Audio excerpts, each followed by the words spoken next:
কারা জানি ছিল, জাপানের কারা ছিল জানি, জাপান আর ব্রাজিল ছিল। তো স্বাভাবিকভাবে স্টেডিয়াম দুই ভাগ হয়ে বসছে, জাপানের দর্শক সাপোর্টাররা একদিকে বসছে, ব্রাজিলের একদিকে বসছে। খেলা শেষ হয়ে যাওয়ার পরে যে জিনিসটা কেউ করেনি, জাপানিজরা সেই জিনিসটা করেছে। কি হয়েছে, তারা যেখানে ছিল তারা স্বাভাবিক এতক্ষণ ধরে খেলা দেখছে, খাওয়া দাওয়া সব কিছু হচ্ছে, জাপানিজ দর্শকরা যাবার সময় প্রত্যেকে বিন ব্যাগ করে, গ্রুপে গ্রুপে বিন ব্যাগ করে সব ময়লাটা সাথে করে গুছিয়ে তারা নিয়ে চলে গিয়েছে।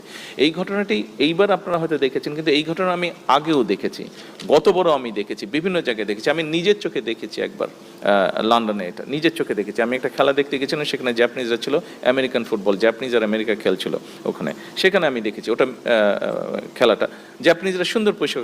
ওখানে তো জাপানিজ সরকার তো বলে দেয়নি তাদেরকে এই তোমাদেরকে এটা করতে হবে, ওখানে তো জাপানের পক্ষ থেকে কোনো সিটি কর্পোরেশনের কেউ ছিল না যে পরিষ্কার করতে হবে, তারা নিজেরাই করেছে।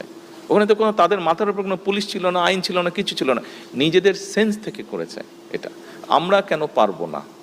আমাদের না পারার কি কারণ হতে পারে? 5টা কারণ কেউ বলতে পারবে না আমাদেরকে যে আমরা না পারার কি কারণ হতে পারে? ওদেরও 2টা হাত, আমাদেরও 2টা হাত, ওদেরও 2টা পা, আমাদেরও 2টা পা, ওরাও পচা গন্ধ পেলে নাক দিয়ে শুনে, আমরাও পচা গন্ধ পেলে নাক দিয়ে শুনে, ওরাও ময়লাটাকে ময়লা দেখছে, আমরাও ময়লাটাকে ময়লা দেখছে। একটা পার্থক্য আছে ওদের সাথে, ওদের ওই সেন্সটা আছে, আমাদের হয়তো বা ওই সেন্সটা নেই। এই সেন্সটা আমাদেরকে গ্রো করতে হবে।